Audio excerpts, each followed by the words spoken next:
1939 Christmas Day radio address, King George VI of England quoted an obscure British writer, Minnie Louise Haskins, a retired missionary and social science instructor. "And I said to the man who stood at the gate of the year, 'Give me a light that I may tread safely into the unknown.' And he replied, 'Go out into the darkness and put your hand into the hand of God. That shall be to you better than light and safer than a known way.' Those who seek to stay fearless in a predatory world will need to find God's hand in the darkness." In the Gospel of Matthew chapter 2, the Magi found God's hand in a dark and dangerous world. They had studied the starry heavens, exploring the mysteries of celestial bodies, and noticed when a luminous and strange light appeared. With exceptional faith, they embarked upon a journey, traveling mostly at night to an unknown destination. The desert winds blew as they traveled into the unknown, bringing their best gifts for a newborn king. Reaching the land of Israel, they descended the Mount of Olives with Jerusalem in the distance. And with eager steps they pressed forward, fixing their eyes constantly on a guiding light. And finally, they reached Jerusalem and commenced the inquiry. "Where is he who has been born King of the Jews?" And their arrival created quite a stir of surprise, fear, and contempt.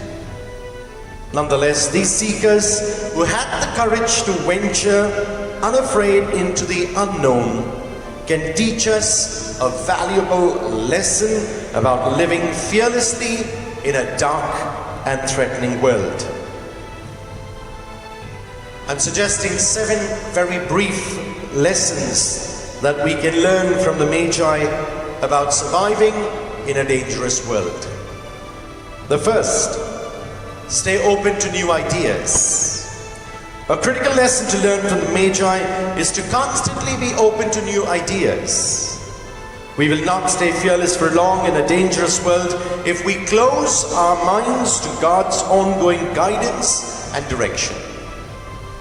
The Magi received light from God that the Jewish leaders missed.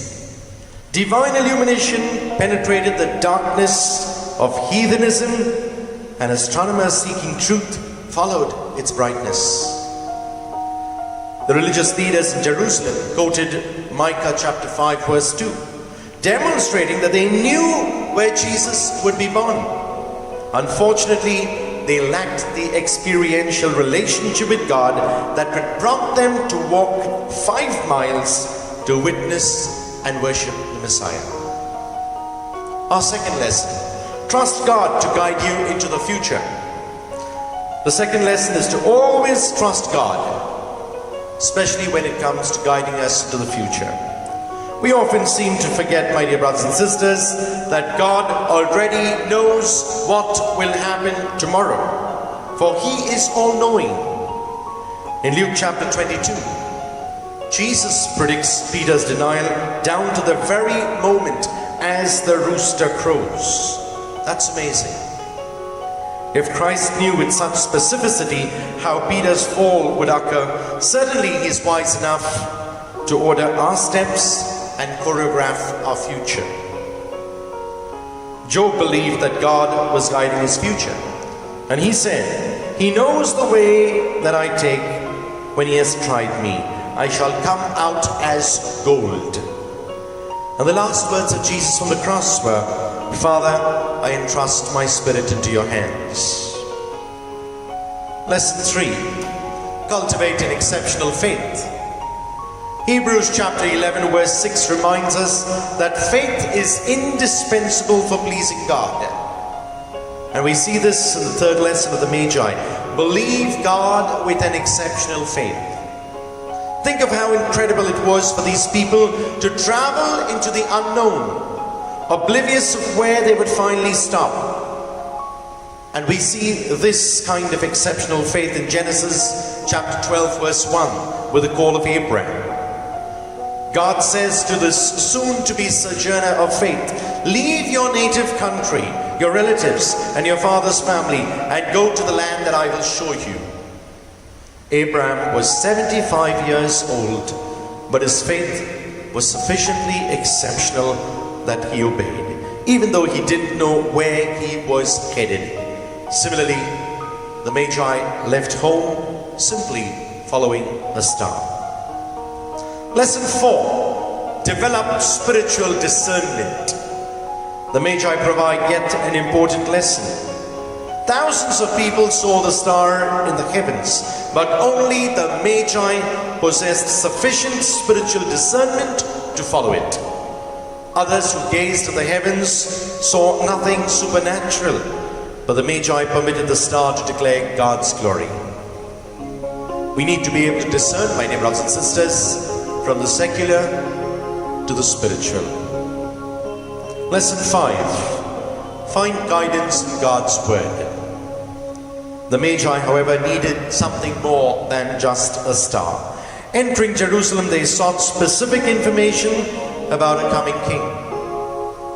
Herod called his religious scholars together, and they quoted from Micah the prophet, pinpointing Bethlehem as the place of the birth of the Christ child.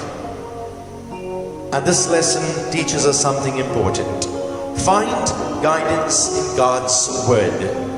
The Magi were led to Bethlehem by the light of biblical prophecies that validated their experience.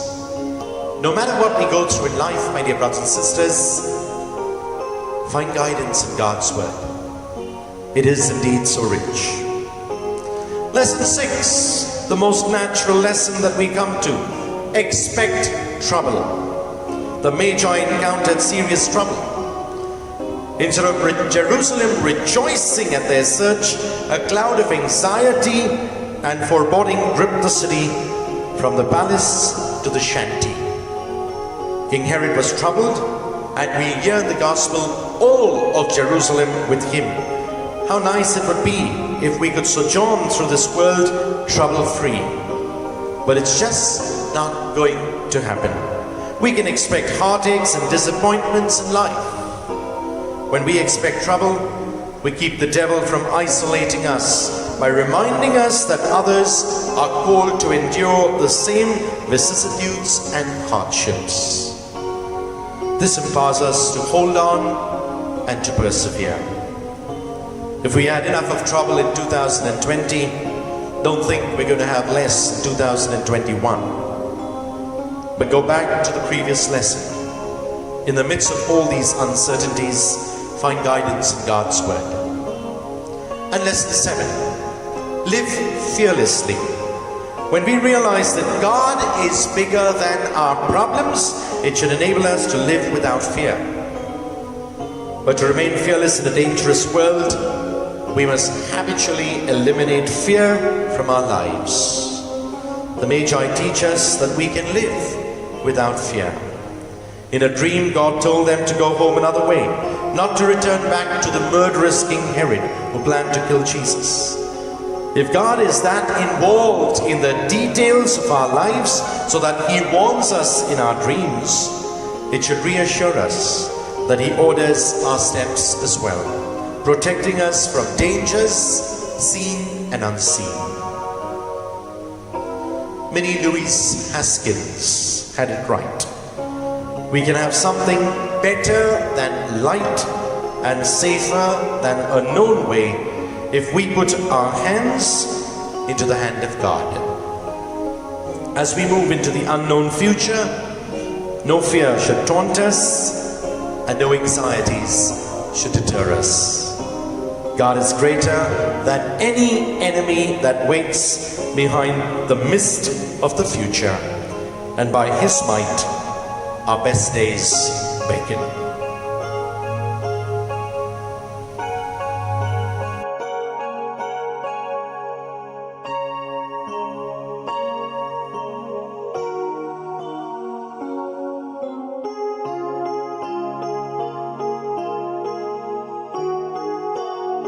God bless, and do have a Jesus-filled day.